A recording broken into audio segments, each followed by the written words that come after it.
In the last episode, humanity fell into sin, and the first murder shook the first family.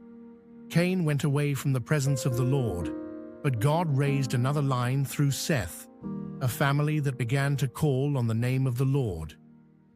Today, in episode 3, we follow that family line from Adam to Noah, and we see how the world becomes so wicked that God decides to judge it, yet shows mercy to one man and his family. Part 1. The long family line, Genesis 5. Genesis chapter 5 is like opening an old family record. This is the book of the generations of Adam. It traces the family from Adam through his son Seth, all the way to a man named Noah. As the years pass, each generation is born, has sons and daughters, lives many years, and then the same line appears again and again.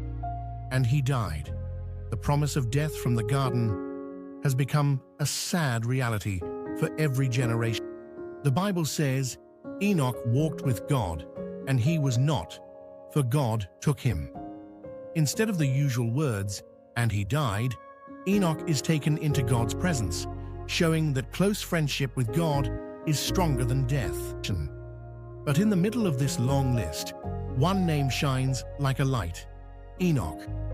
Later, a man named Lamech has a son and calls him Noah, saying, "This one will comfort us in the labor and painful toil of our hands because of the ground the Lord has cursed." Noah's birth feels like a small ray of hope in a hard and painful world.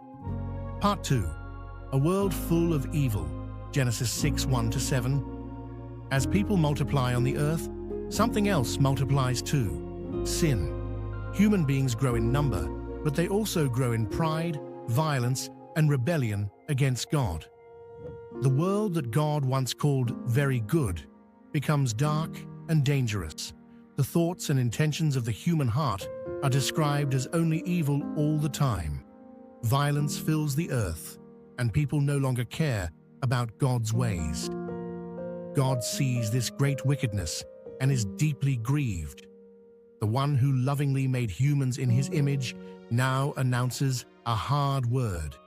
He will bring judgment on the earth and wipe out living creatures from the face of the ground. Part 3. Noah finds favor, Genesis 6, 8-10. Yet even in this dark moment, there is a gentle, powerful sentence of hope. But Noah found favor in the eyes of the Lord. In a corrupt generation, one man stands out because he walks with God. The Bible describes Noah as a righteous man, blameless among the people of his time, and someone who walked faithfully with God, just like Enoch had done generations earlier. Through Noah, God will preserve a future for humanity. God will soon speak to Noah, give him detailed instructions to build an ark, and prepare him for a great flood that will judge sin, but also rescue Noah's family and the animals. That is where the next episode will begin. To conclude, in Genesis 5 and 6, generations rise and fall, and sin spreads across the earth.